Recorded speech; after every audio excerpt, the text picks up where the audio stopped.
और देखिए नए संसद भवन में प्रधानमंत्री नरेंद्र मोदी का संबोधन। इस अमृत महोत्सव में भारत के लोगों ने अपने लोकतंत्र को संसद के इस नए भवन का उपहार दिया है।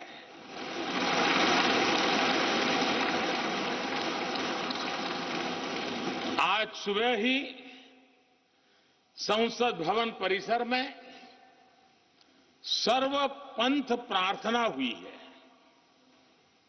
मैं सभी देशवासियों को भारतीय लोकतंत्र के इस स्वर्णिम क्षण की बहुत बहुत बधाई देता हूं।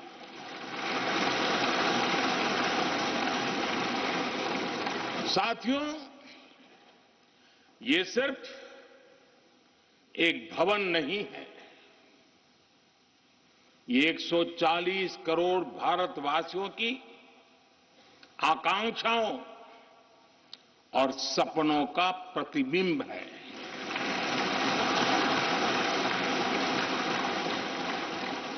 ये विश्व को भारत के दृढ़ संकल्प का संदेश देता हमारे लोकतंत्र का मंदिर है।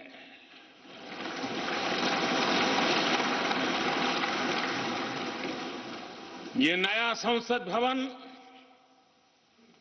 योजना को यथार्थ से, नीति को निर्माण से, इच्छा शक्ति को क्रिया शक्ति से, संकल्प को सिद्धि से जोड़ने वाली अहम कड़ी साबित होगा। ये नया भवन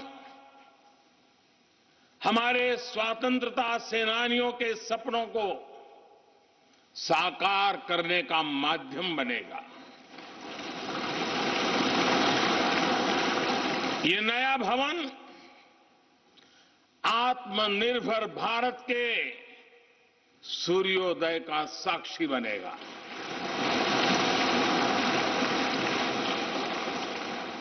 ये नया भवन विकसित भारत के संकल्पों की सिद्धि होते हुए देखेगा।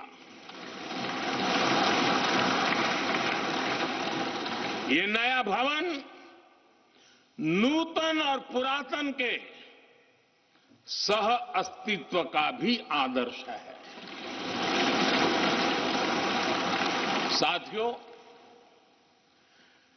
नए रास्तों पर चलकर ही नए प्रतिमान गढ़े जाते हैं।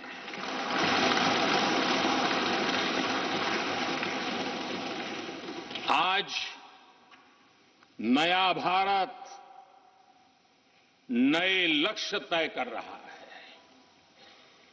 नए रास्ते गढ़ रहा है, नया जोश है, नया उमंग है, नया सफर है, नई सोच है, दिशा नई है, दृष्टि नई है, संकल्प नया है, विश्वास नया है।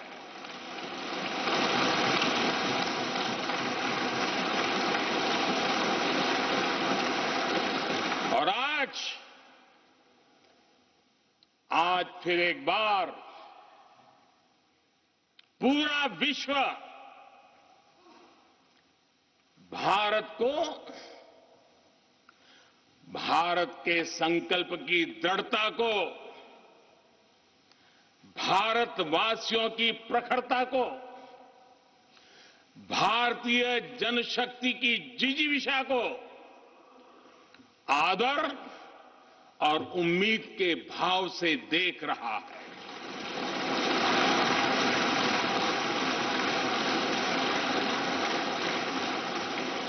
जब भारत आगे बढ़ता है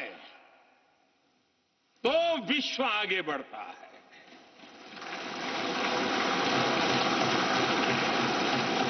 संसद का ये नया भवन भारत के विकास से विश्व के विकास का भी आह्वान करेगा।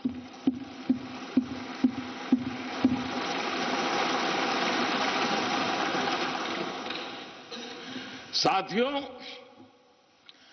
आज इस ऐतिहासिक अवसर पर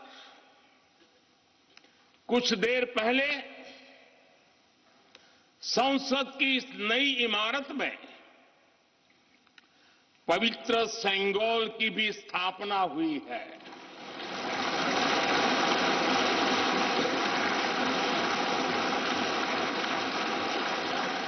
महान चोल साम्राज्य में सेंगोल को कर्तव्य पथ का, सेवा पथ का, राष्ट्र पथ का प्रतीक माना जाता था। राजा जी और आदीनम के संतों के मार्गदर्शन में यही सेंगोल सत्ता के हस्तांतरण का प्रतीक बना था। तमिलनाडु से विशेष तौर पर आए हुए आदीनम के संत आज सुबह संसद भवन में हमें आशीर्वाद देने उपस्थित हुए थे। मैं उन्हें पुनः श्रद्धापूर्वक नमन करता हूं। उनके ही मार्गदर्शन में लोकसभा में ये पवित्र सेंगोल स्थापित हुआ है। पिछले दिनों मीडिया में इसके इतिहास से जुड़ी बहुत सारी जानकारी उजागर हुई है। मैं इसके विस्तार में नहीं जाना चाहता हूं, लेकिन मैं मानता हूं ये हमारा सौभाग्य है कि इस पवित्र सेंगोल को हम उसकी गरिमा लौटा सके हैं,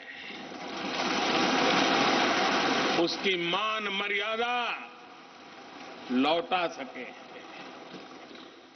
जब भी इस संसद भवन में कार्यवाही शुरू होगी, ये सेंगोल हम सभी को प्रेरणा देता रहेगा।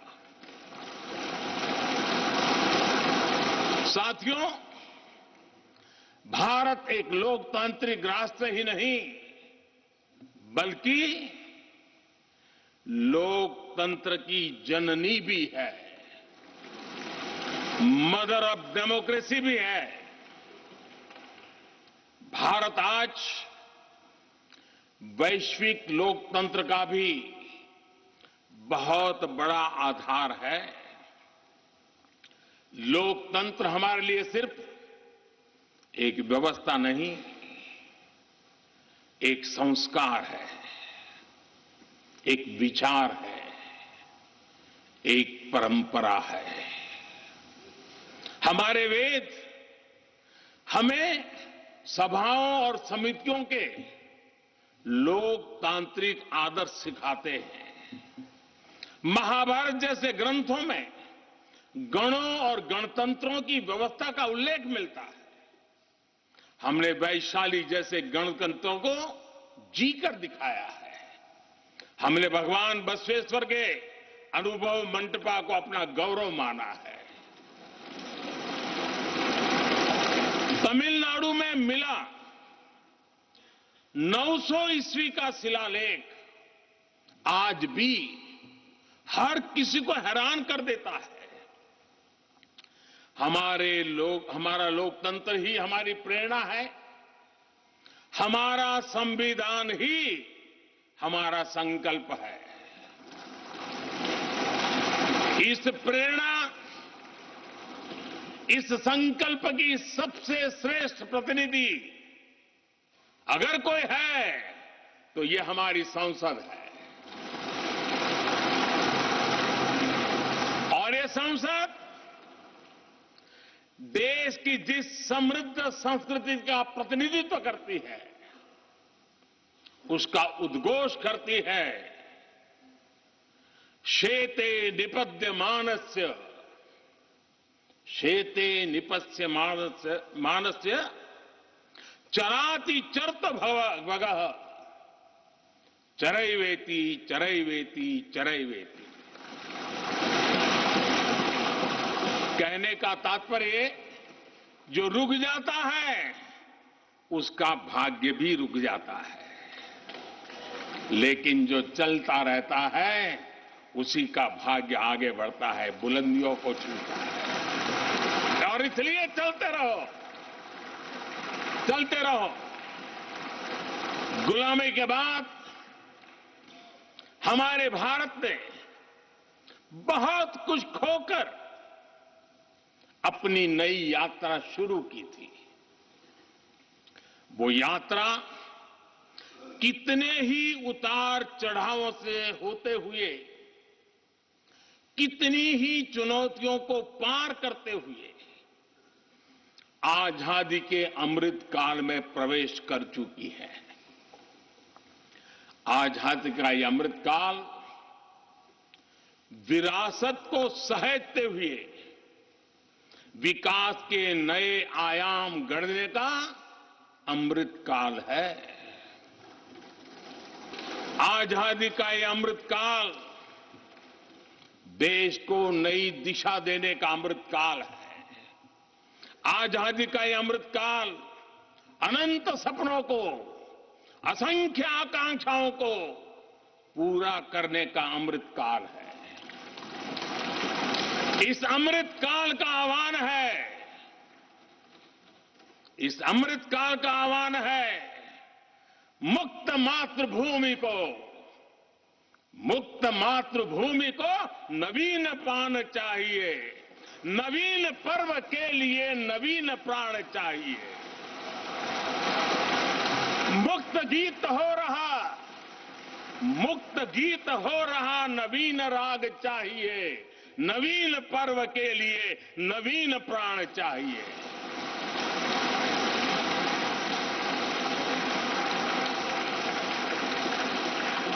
और इसलिए भारत के भविष्य को उज्जवल बनाने वाली इस कार्यस्थली को भी उतना ही नवीन होना चाहिए, आधुनिक होना चाहिए। साथियों, एक समय था जब भारत दुनिया के सबसे समृद्ध और वैभवशाली राष्ट्रों में गिना जाता था। भारत के नगरों से लेकर महलों तक, भारत के मंदिरों से लेकर मूर्तियों तक, भारत का वास्तु भारत की विशेषज्ञता का उद्घोष करता था। सिंधु सभ्यता के नगर नियोजन से लेकर मौर्यकालीन स्तंभों और स्तूपों तक, चोल शासकों के बनाए भव्य मंदिरों से लेकर जलाशयों और बड़े बांधों तक भारत का कौशल विश्व भर से आने वाले यात्रियों को हैरान कर देता था। लेकिन सैकड़ों साल की गुलामी ने हमसे हमारा ये गौरव छीन लिया।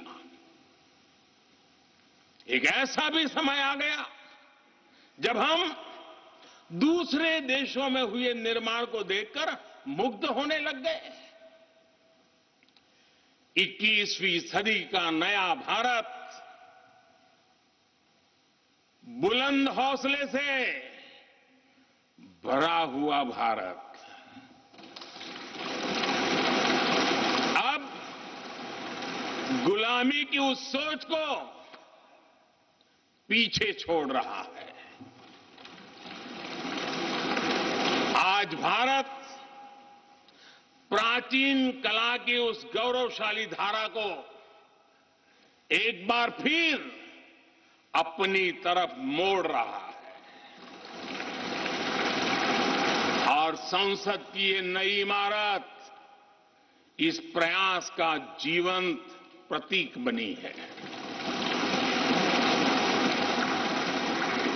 आज नए संसद भवन को देखकर हर भारतीय गौरव से भरा हुआ है। इस भवन में विरासत भी है, वास्तु भी है,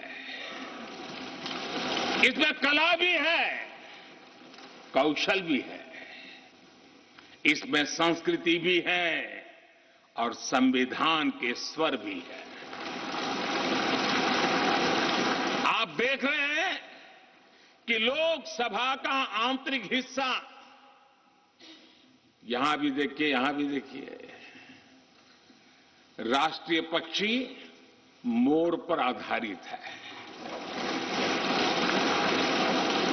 राज्यसभा का आंतरिक हिस्सा राष्ट्रीय फूल कमल पर आधारित है और संसद के प्रांगण में हमारा राष्ट्रीय वृक्ष बरगद भी है। हमारे देश के अलग अलग हिस्सों की जो विविधता है, इस नए भवन ने उन सबको समाहित किया है।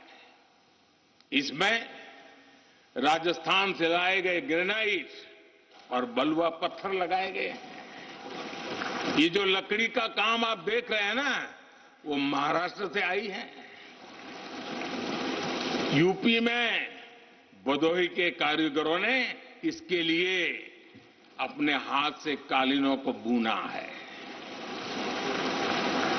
एक तरह से इस भवन के कण कण में हमें एक भारत श्रेष्ठ भारत की भावना के दर्शन होते हैं। साथियों, संसद के पुराने भवन में सभी के लिए अपने कार्यों को पूरा करना कितना मुश्किल हो रहा था, ये हम सभी जानते हैं। टेक्नोलॉजी से जुड़ी समस्याएं थी, बैठने की जगह से जुड़ी चुनौती थी। इसलिए ही बीते 1.5-2 दशकों से ये चर्चा लगातार हो रही थी कि देश को एक नए संसद भवन की आवश्यकता है। और हमें ये भी देखना होगा कि आने वाले समय में सीटों की संख्या बढ़ेगी, सांसदों की संख्या बढ़ेगी, वो लोग कहां बैठते हैं? और इसलिए ये समय की मांग थी कि संसद की नई इमारत का निर्माण किया जाए। और मुझे खुशी है कि भव्य इमारत आधुनिक सुविधाओं से पूरी तरह लैस है।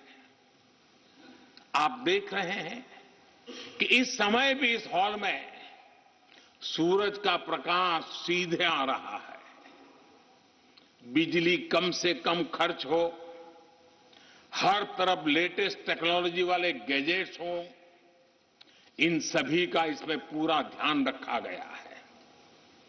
साथियों, आज सुबह ही मैं इस संसद भवन को बनाने वाले श्रमिकों के एक समूह से मिला हूं। इस संसद भवन ने करीब 60,000 श्रमिकों को रोजगार देने का भी काम किया है। उन्होंने इस नई इमारत के लिए अपना पसीना बहाया है। मुझे खुशी है कि इनके श्रम को समर्पित एक डिजिटल गैलरी भी संसद में बनाई गई है और विश्व में शायद ये पहली बार हुआ होगा। संसद के निर्माण में अब उनका योगदान भी अमर हो गया है।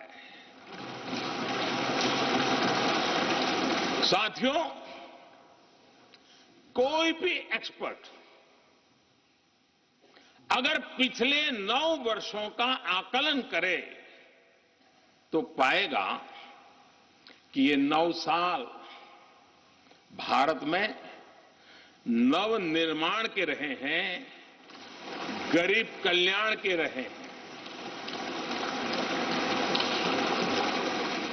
आज हमें संसद की नई इमारत के निर्माण का गर्व है, तो मुझे पिछले 9 साल में गरीबों के 4 करोड़ घर बनने का भी संतोष है।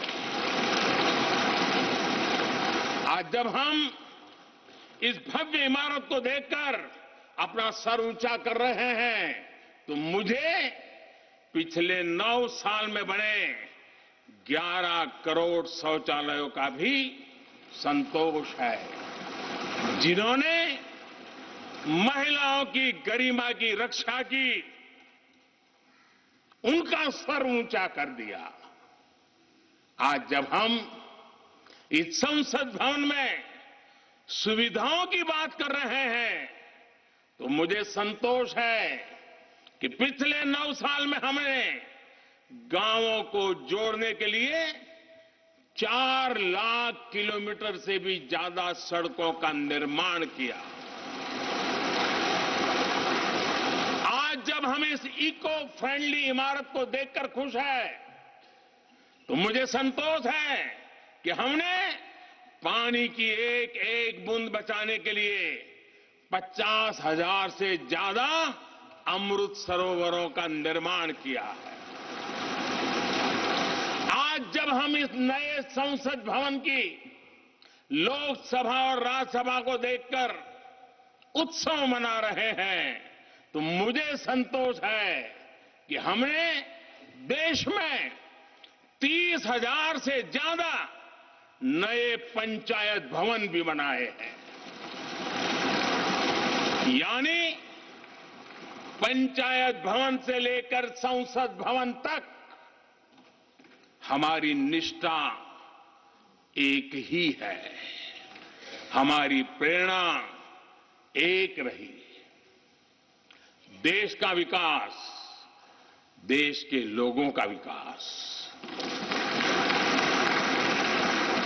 साथियों, आपको ध्यान होगा 15 अगस्त को लाल किले से मैंने कहा था, यही समय है, सही समय है।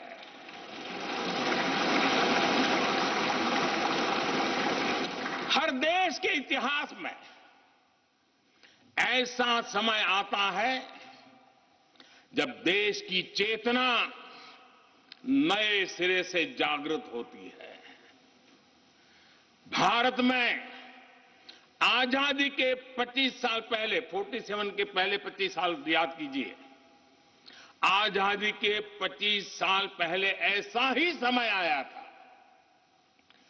गांधी जी के असहयोग आंदोलन ने पूरे देश को एक विश्वास से भर दिया था। गांधी जी ने स्वराज के संकल्प से हर भारतवासी को जोड़ दिया था। ये वो दौर था जब हर भारतीय आजादी के लिए जी जान से जुट गया था।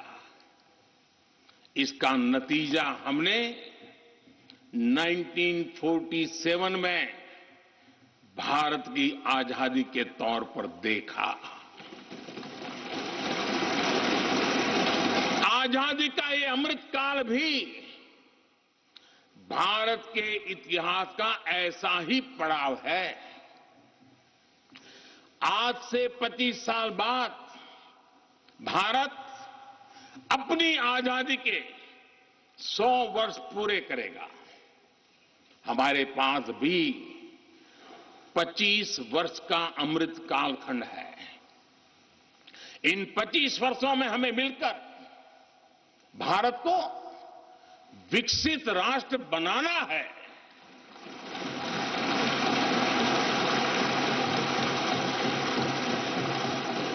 लक्ष्य बड़ा है, लक्ष्य कठिन भी है, लेकिन हर देशवासी को आज इसके लिए जी जान से जुटना ही है। नए प्रण लेने हैं, नए संकल्प लेने हैं, नई गति पकड़नी है। और इतिहास गवाह है कि हम भारतीयों का विश्वास सिर्फ भारत तक ही सीमित नहीं रहता। हमारी आजादी की लड़ाई ने दुनिया के बहुत सारे देशों में उस समय एक नई चेतना जागृत कर दी थी। हमारी आजादी की लड़ाई से भारत तो आजाद हुआ ही, साथ ही कई देश आजादी की राह पर चल पड़े। भारत के विश्वास ने दूसरे देशों के विश्वास को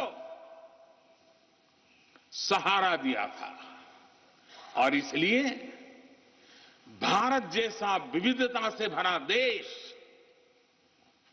इतनी बड़ी आबादी वाला देश, इतनी सारी चुनौतियों से लड़ने वाला देश जब एक विश्वास के साथ आगे बढ़ता है तो इससे दुनिया के अनेक देशों को प्रेरणा भी मिलती है। भारत की हर सफलता आने वाले दिनों में दुनिया के अलग अलग भूभाग में अलग अलग देशों की सफलता के रूप में प्रेरणा का कारण बनने वाली है।